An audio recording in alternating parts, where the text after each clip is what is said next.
எனது வாகனம் வந்து அருப்புக்கோட்டை ரோட்டில் வந்து 3 சுற்றி 2 வண்டி இடிச்சிருச்சு. அதில் ஒரு வண்டி எந்த வண்டின்னு கூட தெரியல. அந்த மிகப்பெரிய விபத்தில் கார் வந்து அது ஒரு டோட்டல் லாஸ் ரேஞ்சுக்கு அடிபட்டு அடக்குமுறை பூரா தேர்தல் டயத்தில் தேவமார் மீதும் தேவமார் தலைவர்கள் மீதும் தான் அடக்குமுறை இருக்கும்னா அரசு விரைந்து குற்றவாளிகளை கைது செய்ய வேண்டும். குற்றவாளிகளை கைது செய்து குண்டர் சட்டத்தில் கடும் சிறை தண்டனை வழங்க வேண்டும்.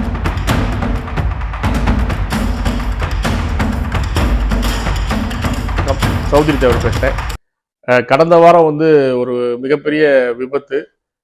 எனது வாகனம் வந்து அருப்புக்கோட்டை ரோட்டில் வந்து 3 சுற்றி 2 வண்டி இடிச்சிருச்சு. அதில் ஒரு வண்டி எந்த வண்டின்னு கூட தெரியல. அந்த மிகப்பெரிய விபத்தில் கார் வந்து அது ஒரு டோட்டல் லாஸ் ரேஞ்சுக்கு அடிபட்டு சேதம் அடைஞ்சிருச்சு.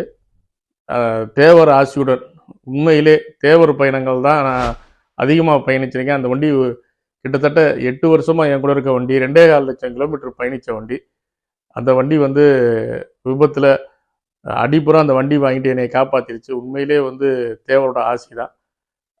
அப்படி நாங்கள் தேவரை வந்து எல்லாரும் தெய்வம் மதிக்கிறனால தான் இன்னைக்கு தேவரால் வந்து நாங்கள் பல விஷயங்களில் காக்கப்பட்டுக்கிட்டு இருக்கோம். அவரோட அருளாசி எங்களை காத்துக்கிட்டு இருக்கு.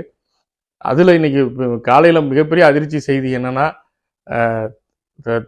திம்மராஜபுரத்தில் நெல்லையில் வந்து தேவர் அந்த பீடம், அவரோட படம் வரைஞ்சி வச்ச அந்த ஒரு பீடத்தில் யாரோ ஒரு சமூக விரோதிகள், சாதிய தீவிரவாதிகள்னு சொல்லணும், அவங்க வந்து பெட்ரோல் கொண்டு வீசி அந்த இடத்த வந்து சேதப்படுத்தி, அதாவது அவங்க வந்து அதை ஒரு படம்னு நினைக்கிறாங்க. புட்டா பயலுக. அதாவது மாபெரும் தேசிய தலைவர், சுதந்திர போராட்டத்தில் மிகப்பெரிய பங்கெடுத்த ஒரு தலைவர், சுதந்திரத்திற்கு அப்பாற்பட்டும் எத்தனையோ போராட்டங்கள், தொழிலாளிகள் போராட்டம், கர்ப்பிணி பெண்கள் விடுமுறை அப்படின்னு சொல்லி அனைத்து மக்களுக்கு நலனுக்காக பல போராட்டங்கள் கண்டு தாழ்த்தப்பட்ட மக்களின் முன்னேற்றம், இதெல்லாம் வந்து அந்த காலத்திலே கொண்டு வந்தவர் தேவர். அப்படிப்பட்ட அனைத்து மக்களுக்கும் உழைத்த தேவரை இன்றும் சில சாதிய அயோக்கியர்கள் அவ்வப்போது இந்த மாதிரி சிறு சிறு கொடிய செயல்களை நிகழ்த்தி கொண்டு தான் இருக்கிறாங்க. அதுவும் வந்து இது வந்து நான் திட்டமிட்ட சதியாக நினைக்கிறேன். தேர்தல் டயத்தில் திட்டமிட்ட சதியாக இந்த சம்பவம் நடந்திருக்கிறது. அரசுக்கு இது ஒரு எச்சரிக்கை செய்தியாக சொல்கிறேன். இப்போ நீங்கள் பார்த்தீங்கன்னா, இது தொடர்ந்து போராட்டங்கள் பண்ணாலோ வச்சாலோ தேவர் சமூகத்தின் மீது தான் அடக்குமுறை இருக்கும். தேவர் சமூக தலைவர்கள் கைது செய்யப்படுவாரோ அவர்கள் மீது வழக்கு பதியப்படும். அந்த குற்றவாளி அவங்களை கைது செய்யும் வரை அடக்குமுறை பூரா தேர்தல் டயத்தில் தேவமார் மீதும் தேவமார் தலைவர்கள் மீதும் தான் அடக்குமுறை இருக்கும்ன்றத நான் ஒரு எச்சரிக்கையாகவே சொல்கிறேன். அதனால அரசு விரைந்து குற்றவாளிகளை கைது செய்ய வேண்டும். குற்றவாளிகளை கைது செய்து குண்டர் சட்டத்தில் கடும் சிறை தண்டனை வழங்க வேண்டும்.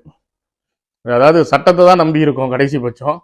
ஏன்னா இதுக்கெல்லாம் கொந்தளிச்சா பழைய மாதிரிலாம் தாங்காது, தென் தமிழ்நாடு தாங்காது. ஆனால் தேவமார்கள் இப்போ புத்தி மாதிரி இல்லை, மாறணும், மற்ற சமூகம் மாதிரி முன்னேறி வரணும், கல்வியை நம்பணும், அந்த மாதிரி ஒரு போக்கில் வந்துக்கிட்டு இருக்கும்போது இந்த மாதிரி அதாவது குறிப்பிட்டு இப்போ எங்களை குறி வச்சு, எங்களோட வளர்ச்சியை குறி வச்சு என்ன கொடிய செயல்கள் செய்யலாம்ன்ற மாதிரி இந்த மாதிரி, அதுவும் பசும்பொன் முத்துராமலிங்க தேவர் மேல, அனைத்து மக்களுக்குமான தேசிய தலைவர் மீது இந்த மாதிரி ஒரு கொடிய செயலை செய்துவது வந்து என்ன விதமான இவங்களுக்கு அதுல என்ன பலனடைய போறாங்க, என்ன அவங்களுக்கு ஒரு சந்தோஷம்னு தெரியல.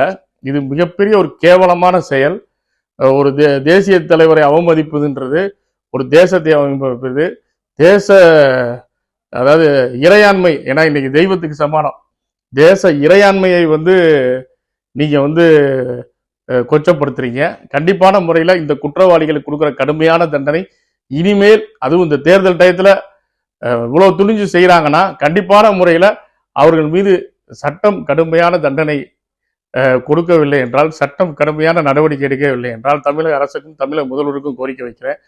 கண்டிப்பான முறையில் இவங்க அடுத்து இந்த மாதிரி செயல்களை நிகழ்த்த வாய்ப்பு இருக்கு. அதனால அரசு விரைந்து இந்த நடவடிக்கையை எடுத்து இவர்களை சிறையில் அடைத்தால்தான் மேற்கொண்டு போராட்டங்கள் வெடிக்காது. மேற்கொண்டு பார்த்தீங்கன்னா ஏற்கனவே சொன்ன மாதிரி தேவமாறு மீறிகள் தான் சட்டமும் சட்டத்தின் அடக்குமுறையும் பாயும். இந்த போராட்டங்கள் வாயிலாக நீதிக்கு போராடும் போது பல தேவமார்கள் பாதிக்கப்படுவார்கள். தேர்தல் டயத்தில் இது நடக்கக்கூடாது. கண்டிப்பான முறையில் அரசு இவர்களை கைது செய்வது மட்டுமல்லாமல் அந்த தேவர் பீடத்தை அதை சரி செய்து அங்கு ஒரு சிலையை கூட அரசு முன்னின்று வைத்து அந்த இடத்தை பராமரிக்க வேணும்னு நான் தமிழக அரசிடம் கேட்டுக்கொள்கிறேன். நன்றி, வணக்கம்.